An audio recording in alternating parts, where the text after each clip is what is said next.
ایک صاحب فرماتے ہیں کہ میں ایک خچر پر لوگوں کو دمشق سے زردانی لے جایا کرتا تھا اور اسی کرائے پر میری گزر بسر تھی۔ ایک مرتبہ ایک شخص نے خچر کرائے پر لیا، میں نے اسے سوار کرایا اور لے چلا ایک جگہ جہاں دو راستے تھے۔ جب وہاں پہنچے تو اس نے کہا اس راہ چلو۔ میں نے کہا میں اس راہ سے واقف نہیں ہوں، سیدھی راہ تو یہی ہے۔ اس نے کہا نہیں، میں پوری طرح واقف ہوں، یہ بہت نزدیک کا راستہ ہے۔ میں اس کے کہنے سے اسی راہ چلا۔ تھوڑی دیر کے بعد میں نے دیکھا کہ ہم یکایک ایک بیابان میں آ گئے ہیں جہاں کوئی راستہ نظر نہیں آتا۔ نہایت خطرناک جنگل ہے اور ہر طرف لاشیں پڑی ہوئی ہیں۔ میں سہم گیا۔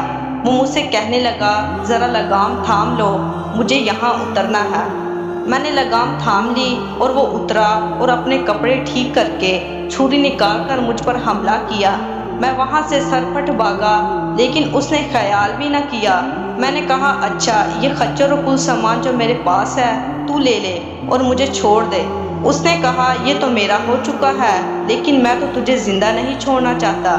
میں نے اسے خدا کا خوف دلایا، آخرت کے عذابوں کا ذکر کیا، لیکن اس چیز نے بھی اس پر کوئی اثر نہ کیا اور وہ میرے قتل کرنے پر ڈٹا رہا۔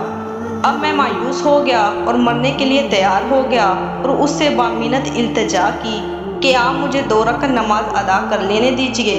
اس نے کہا اچھا، جلدی پڑھ لے۔ میں نے نماز شروع کی، لیکن خدا کی قسم میری زبان سے قرآن مجید کا ایک حرف بھی نہیں نکلتا تھا۔ یوں ہی ہاتھ باندھے دہشت زد کھڑا ہوا تھا اور وہ جلدی مچا رہا تھا۔ اسی وقت اتفاق سے یہ آیت میری زبان پر آ گئی، یعنی خدا ہی ہے جو بے قرار کی بے قراری کے وقت دعا کو سنتا ہے اور قبول فرماتا ہے، اور بے بسی، بے کسی، سختی اور مصیبت کو دور کرتا ہے۔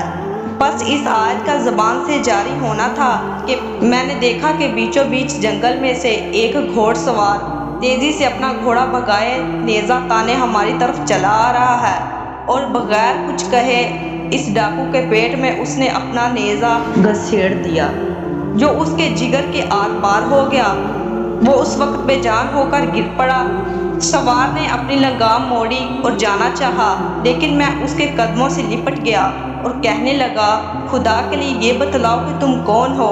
اس نے کہا میں اس کا بھیجا ہوا ہوں جو مجبوروں، بے کسوں اور بے بسوں کی دعا قبول فرماتا ہے اور مصیبت و آفت کو ٹال دیتا ہے۔ میں نے خدا کا شکر کیا اور وہاں سے اپنا خچر اور مال لے کر صحیح سالم واپس لوٹا۔ اسی کو پکارنا نہ حق ہے، اسی کے سوا نہ کوئی پکار سن سکتا اور نہ مصیبتوں اور پریشانیوں کو دور کر سکتا ہے۔